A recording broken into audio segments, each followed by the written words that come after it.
Hello everyone and welcome back to JAS Reviews. If this is your first time here, hello, and I would appreciate it if you would like and subscribe the video if you like what I'm doing. So, what are we going to be doing today? Well, we're going to be counting down the top 15 best movies of 2019, as I promised in my last video. I hope you're excited as I am to talk about some really great movies. I've actually done this on a podcast with my brother called The Critical Podcast on his channel.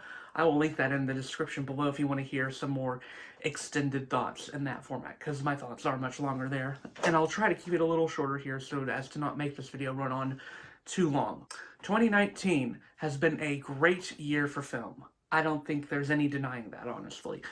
This has seen some of the best films I've ever seen in the 2010s decade, honestly. There's been so much good stuff out this year, there's just really not much to complain about. I'm glad we ended off the year on a high note. So, let's start out with number 15.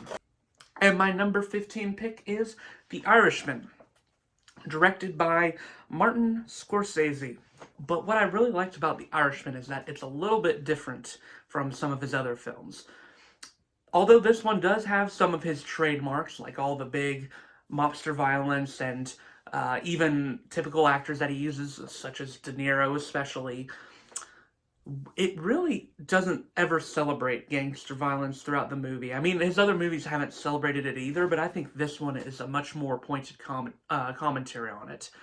It's much more of a tragic film, in my opinion, the way that the film plays out, especially with De Niro's character and the arc he goes through, and eventually realizing by the end of the movie that what he was doing really wasn't worth it.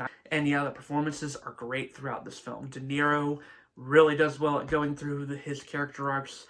It's really convincing how he transforms his character. The guy who's playing Jimmy Hoffa, who is played by Al Pacino, is also great, really plays this character very charismatically. And then eventually you see the underbelly of this character, which Al Pacino reveals really well. But the big highlight of this movie is probably what most people think is the highlight, is Joe Pesci. There's a lot that works about The Irishman, especially its third act, which really just set me in on really buying into this film and just buying into what it was doing. At number 14, we have How to Train Your Dragon 3, otherwise known as How to Train Your Dragon: The Hidden World. Now, I've really enjoyed all the How to Train Your Dragon movies. I think it's by far DreamWorks' best animated trilogy. And the third movie just really, it's going to satisfy any fan of the series, I feel like. I think the creators of the movie really just knew what they were doing. They knew how they wanted to wrap up this trilogy of films, and I think they do it in a really poignant and powerful way. While this one may not be as good as the first, or even the second one, really, it comes super close. But nevertheless, this movie is still great, even if it isn't as good as the first two. And when this movie does great, it nails whatever it's going for. For an example, the arc between Hiccup and Toothless. That's what this movie's really about, and I think that's what it should have been about at the end of the day. And the way it ends it off is really quite touching and quite beautiful to see, and it really sends emotions up in you. I know it did for me, at least. This movie was great all around. I think it's, of course, gorgeous visually. The voice acting is wonderful. The characters really reach the conclusions you want them to. This movie just left me entirely satisfied, so definitely a well-deserved placement on my list. Okay, at number 13 is a movie that I saw at the very beginning of the year, and the fact that it stayed with me so long throughout 2019 is really significant, but it's Booksmart. Now, this is director Olivia Wilde's, actually her directorial debut. She's more known for being an actress, but now she's foraying into the world of directing, which seems to be a pretty popular thing among actors in this decade. And man, she makes quite a statement with her first film. Now, there are a lot of coming-of-age films out there, and this one is definitely under that bracket, but I think it's a little more unique than most coming-of-age films. And if you've seen the movie, you probably know what I mean. Just the way it develops the two main characters feels a little different to me. And the two main actresses are great. Both Beanie Feldstein and Kaitlyn Dever are superb. I like Caitlin Dever just a little bit more, but it's not like a significant amount more. I think both have impeccable chemistry. And the fact that you feel like that they have lives outside of the film, like they're so believable that you could meet them on the street and you would understand them. What I really liked about this movie though was that it made all the side characters pretty well developed too, even if they weren't focused upon as our two female leads. But I like that she sort of gives this message that people may seem like stereotypes on initial look, but when you look beyond, you really see there's more to them. There's more to the dumb jock. There's more to the crazy druggie. Booksmart was a really smart film, really funny, really some ingenious sequences, including a drug trip sequence that was surprisingly innovative and really worked, even though it was really bizarre. So I would definitely recommend this movie. Probably one of the best coming-of-age films of the 2010s. And at number 12, and this one has gone up my list steadily, it's not quite in my top 10, but it's super close, is Knives Out, directed by Rian Johnson. I love Rian Johnson as a director. Knives Out might actually be his best to date. I don't know if I can say that definitively yet, but this film is just really good. You've got all sorts of wonderful performances, especially from Ana de Armas, Chris Evans, and Daniel Craig. All three of them are excellent. Ana de Armas, who I fell for in Blade Runner 2049. Her performance in that was stellar. She really just centers this movie as a very sympathetic protagonist, just really powerful. It is so cool to see what Johnson does with her character, and the message he gives with her character is something really powerful and I think really relevant for the time we're living in. Chris Evans, I'm so glad that he is going to be able to get recognition as not just Captain America. Like, he can play other roles, and I was confident of that going into this movie, that he could go beyond just being known as Captain America. And he totally disappears into this arrogant, pretty scummy guy that is sort of the main antagonist of the film. And I just really liked what he did with this character. He has some of the most hysterical lines, and Daniel Craig is so much fun in this movie as well, man. I love his accent, just so delightfully quirky, and he's just a joy to watch as this detective who's constantly on the case, constantly looking for the next clue. He feels like a classic detective from one of those whodunit films, except maybe even cranked up to another degree. Now, this is a superb movie that I think deserves all the critical and audience praise that it's getting. At number 11, we have a film that's actually sort of similar to Knives Out in my feelings for it. It's Ready or Not. I was not expecting to enjoy this movie as much as I did, but wow, I really did. This was a ball to watch. Just so many great jokes. Every joke pretty much hits the nail, and the fact that it's just pitch black comedy makes it even better. Samara Weaving is superb in the lead role. She really goes through the gamut of emotions. This movie puts a lot on her, and I think that she really does well at nailing every range of emotion here. And similar to Ana de Armas' character in Knives Out, the way her character progresses is very satisfying to me. I like the way the movie ended her character arc. The movie is a delight to watch through and through. I think it's a real crowd pleaser, and I think it was severely underrated. I think it deserved a lot more attention. So yeah, if you haven't seen it, go watch it. And now it is time for our top 10. I'm so excited to talk about all these 10 movies. And let's start with number 10, which is Joker. I really liked this movie. I was a little worried about it, to be honest, because I was not sure if the Joker really needed an origin story. I've always liked the idea that the Joker's origin is a mystery. But this movie proved that wrong. The Joker's origin story here is really compelling. And that's in large part due to Joaquin Phoenix's absolutely stellar, out-of-this-world performance. He knocks it out of the park here. And he really makes you feel for the character of Arthur Fleck and what he's going through, and his transformation into the eventual villain of the DC universe is just compelling to watch. It is disturbing to watch as well, which I think was totally the intention of the director. And I really was surprised at how well this movie's central theme on mental health worked out. I really thought it was compellingly discussed, and really just something that hit me hard. And now, at number 9, we have what is one of my favorite horror films of the year, Midsommar. Uh, Ari Aster, or Ari Aster, I'm not sure which way you say it, is a really odd director. I remember going out of Hereditary being absolutely bewildered with what I had seen with Ari's directorial debut. The film has grown on me markedly since then. I really like what it does. And I might like Midsommar just a little bit better in some ways, because this movie is really unconventional in regards to what it does with its scares, especially. Whereas most horror movies find the scares in the dark and in the unknown, Ari Aster dares to tell us that the most scary things are in broad daylight where you can see them happening right in front of your eyes and there's no way to look away from them. And I believe him. I just liked what he did with the scares. There's so many here that just sent like chills up my spine in a way that I haven't felt scared in a long time. Like, this movie made me feel really uneasy. Florence Pugh's performance is wonderful in this movie. I'm so glad she's getting recognition, and she had quite a year this year, to say the least. She was in so many good films.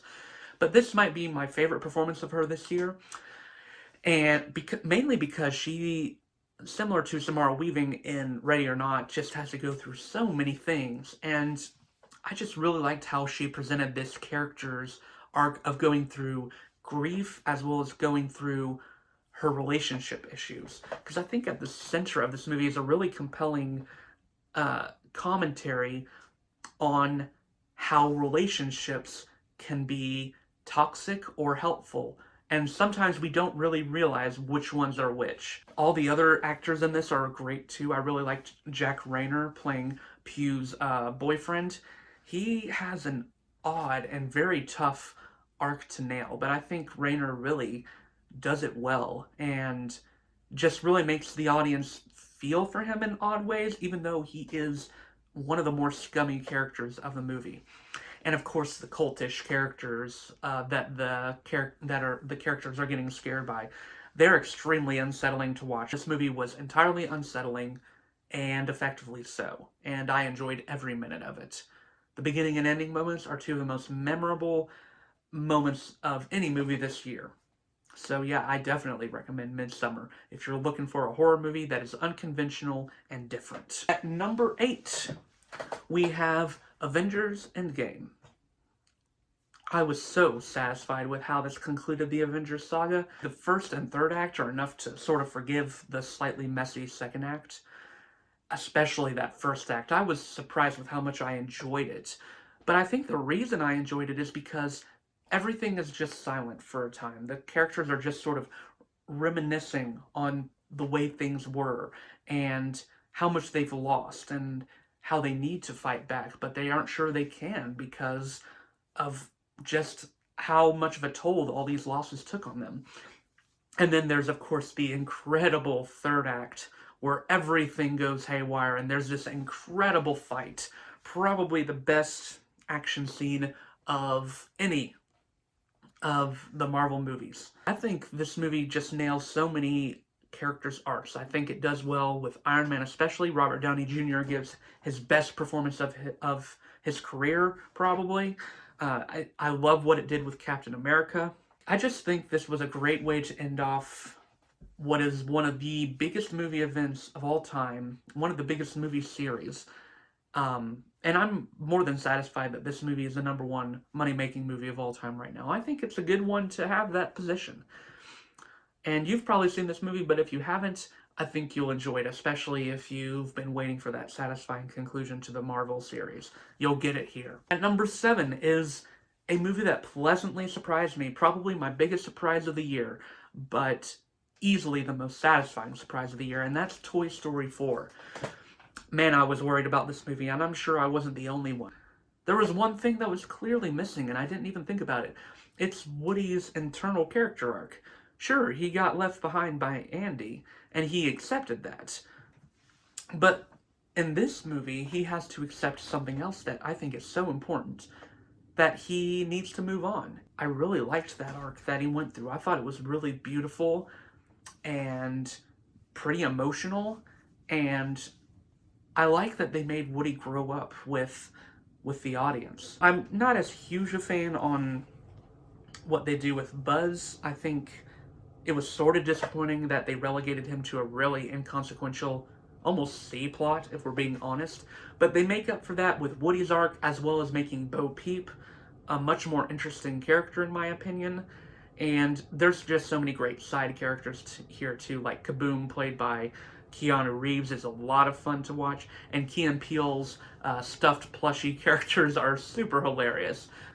And I think the movie just gives us what is hopefully the best possible ending to the Toy Story series. It's really an affecting moment, and if you've seen the movie, you know what I mean. It just ends off Woody and Buzz's friendship in really a touching and powerful way. If you thought this movie maybe wouldn't work and you were hesitant to see it, and you haven't yet, I think you'll be pleasantly surprised and probably even a little bit touched. Number 6 is The Farewell.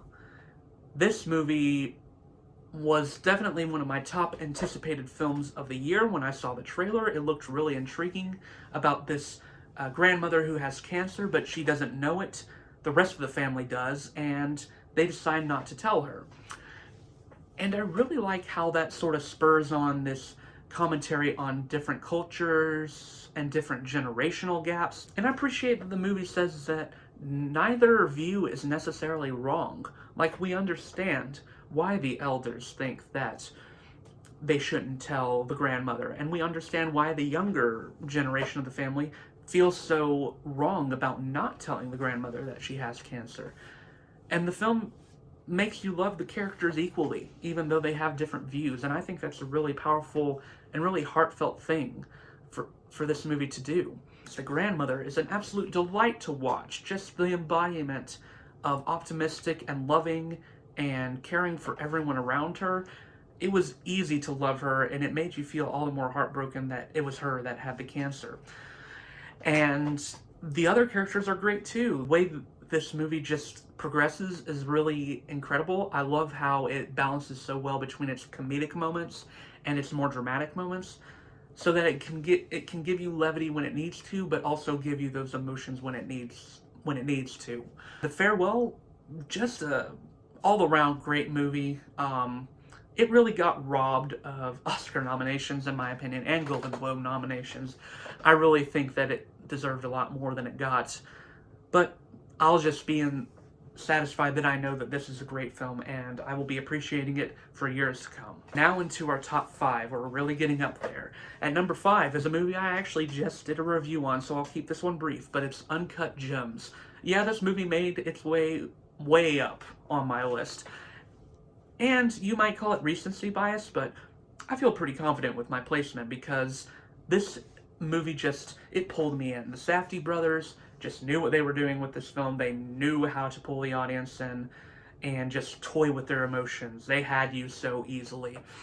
And Adam Sandler's performance just, oh man, so good. And he just really nails every single emotion that this character goes through. And you really feel the stress when Howard is stressed. You feel the joy when Howard finally wins. And you feel, most of all, the crippling sadness with the realization that he isn't really going to ever be able to connect to his family because of his overall more emphasized importance on money than family. The other performances in this film are great too. One that I didn't mention actually was Kevin Garnett. He's playing himself in this movie, to be fair, but sometimes it can be hard to play yourself. And I think his character was really interesting and had a lot to work with, and I think he and Sandler really worked off each other really well. And of course, Lakeith Stanfield is superb. Eric Bogosian is wonderful as the antagonist. If you want a movie that'll really play with your emotions without you even realizing it, and will make you tense up, and then breathe a sigh of relief when all of that is done, then I give you Uncut Gems. Okay, at number 4 is my favorite horror movie of the year, and that is The Lighthouse, directed by Robert Eggers. And The Lighthouse blew away my expectations in every way possible. I like it better than The Witch, personally. Just so much good about this movie.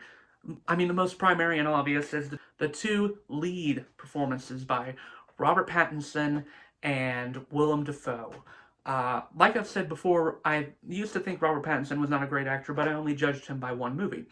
Now I know that he is a great actor, and in this movie, he gives maybe his best performance yet.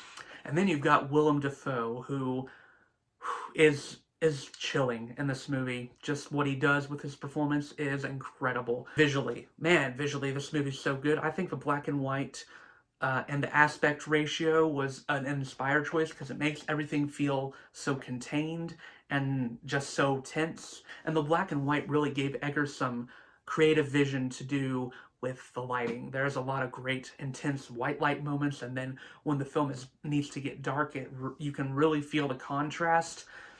The lighting just works well, and the sound design in this movie, man, it was really something to behold. How they used different types of sounds to create the movie's own soundtrack in a way. If you're a horror fan who wants to see something that's unique, and you're really able to dedicate to seeing something that is crazy and maybe a little bit off kilter, then The Lighthouse is definitely for you. Now to the top three. We're getting up there. At number 3 is Once Upon a Time in Hollywood. Tarantino comes back with a bang with his newest film. And yeah, pretty much everything about this film works. I think it's pretty much pitch perfect. The pacing of this movie I never felt bored for a moment, and I loved that Tarantino just let the plot happen to the characters. And the performances in this film are absolutely wonderful. Leonardo DiCaprio is superb as this really washed out movie star. And Brad Pitt provides the perfect counterpart to DiCaprio as he plays this much more self-aware character, this very tough character who always seems to know what is going on. And I can't go without mentioning Margot Robbie either. She had a slightly smaller role here than I was expecting as Sharon Tate, but I think Tate was a needed character in this movie as sort of the symbolic representation of the new Hollywood being ushered in while the old Hollywood is going out. So yeah, just a lot of great moments in this movie, especially those last 15 minutes or so. If you've seen the movie, you know what I'm talking about. It does the typical Tarantino thing where everything just goes crazy and there's a crazy amount of violence, but it's so much fun to watch, and it even gets a little funny. Once Upon a Time in Hollywood, easily deserving of a spot in my list. Now, at number 2, we have a film that I saw a little later in the year, but when I finished it, I just knew it was going to be high on my list, and yeah, it's high on my list. It's Little Women. I read this book, and I think that this film does super well at adapting the book and making it a little more modern and a little more applicable to our times, while also still keeping it believably within the period piece as well. Gerwig has a way of delivering her message that it's just super compassionate and super human, and it's hard not to feel touched by the things she says about women and about their place in society. And that's also due to just the wonderful lead performances in this film from all 4 women.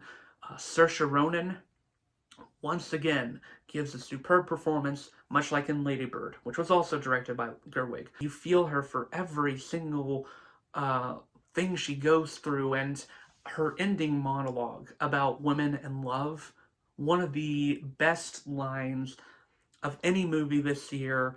You really feel how she's delivering the monologue. She's delivering it with such conviction, and you just understand what she's saying.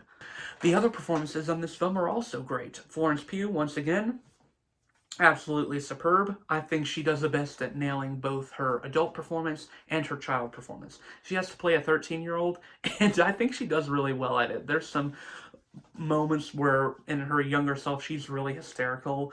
I really just like the arc she goes through. She probably has the toughest one to nail because her character can be despicable at certain points, but when you really see where her character ends up at, it makes you smile. And Emma Watson was excellent in this too. I'm glad I can finally see another performance of hers that I like besides just Hermione. I knew Emma Watson had some great performance in her. She just needed a good director, and Gerwig was the one to give her the great performance she needed. Just an all-around great movie. Great performances, great theme, just visually wonderfully shot. Yeah, pretty much perfect, not a single problem with it. And before we get into my number one, I have some honorable mentions. And I'm not going to talk about them or anything. I will just roll them on the screen right about now.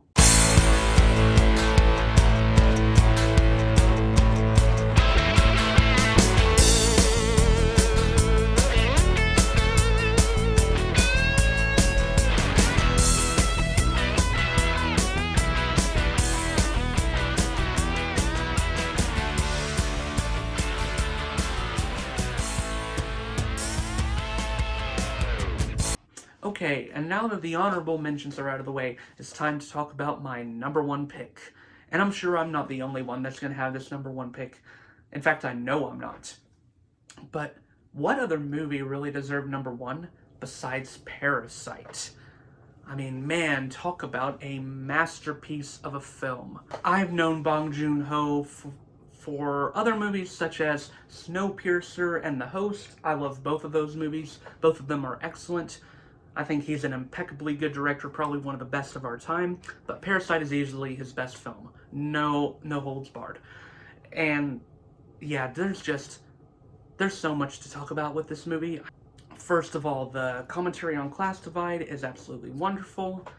The way that the rich class is blissfully ignorant to the problems of the poor class. And the way the poor class tries their best to break their societal norms by blending into the upper class, which the poor class is represented through the characters of the Parks.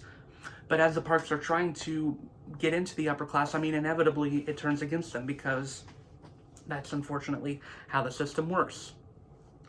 And Bong Joon-ho effectively shows that.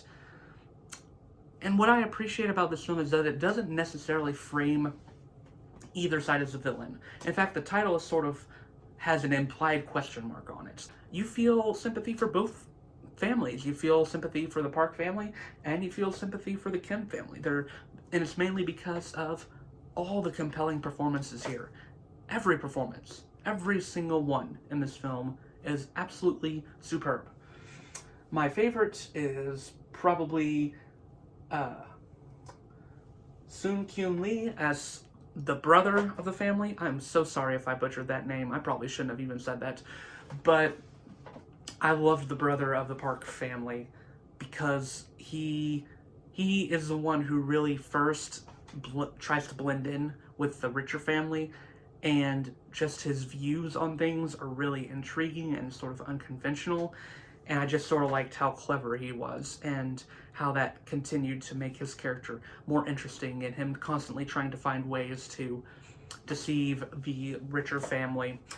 Also a great performance was Kang Ho Song. I sort of viewed him as the most optimistic one of the family, and thinking that it would be easy for them to blend in and that they would be able to adopt this rich life. But he eventually becomes the most pessimistic, and he's the one that first realizes, to the most honest extent, that they're not really going to be able to break out of these class divides at the end of the day. And it's a real tragedy when his character discovers it, and it just sort of inevitably leads up to his big character moment.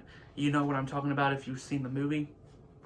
I love that Bong Joon-ho just sort of builds up to this moment in a way that's clear, but is still surprising when it happens. And yeah, all the other performances in this film are great as well. What I think is the best about this movie is the way it transitions between its different genres. It starts off as pretty much a comedy. There's a lot of funny moments in the movie, sort of a comedy drama. And then it transitions almost effortlessly into a thriller. Like, you don't see the transition coming, but it comes, and you're sort of reeling from it at first, but then you continue to buy into it just because of how well the film transitions in between its two genres. It's one of the most mind-boggling things I've ever seen with how well it works. Like, it really shouldn't. This sudden genre shift should not work, but it just does in this movie. It's hard to explain even how it does, because it's so surprising and out of nowhere. But yeah, this film is a masterpiece. Easily one of the best films of the decade, in my opinion, and easily the best film of 2019. And yeah, there we have it. The top 15 best movies of 2019. What were your favorites of the year? What were your maybe least favorites of the year? Let me know in the comments down below. And until then, I will see you all in the next video.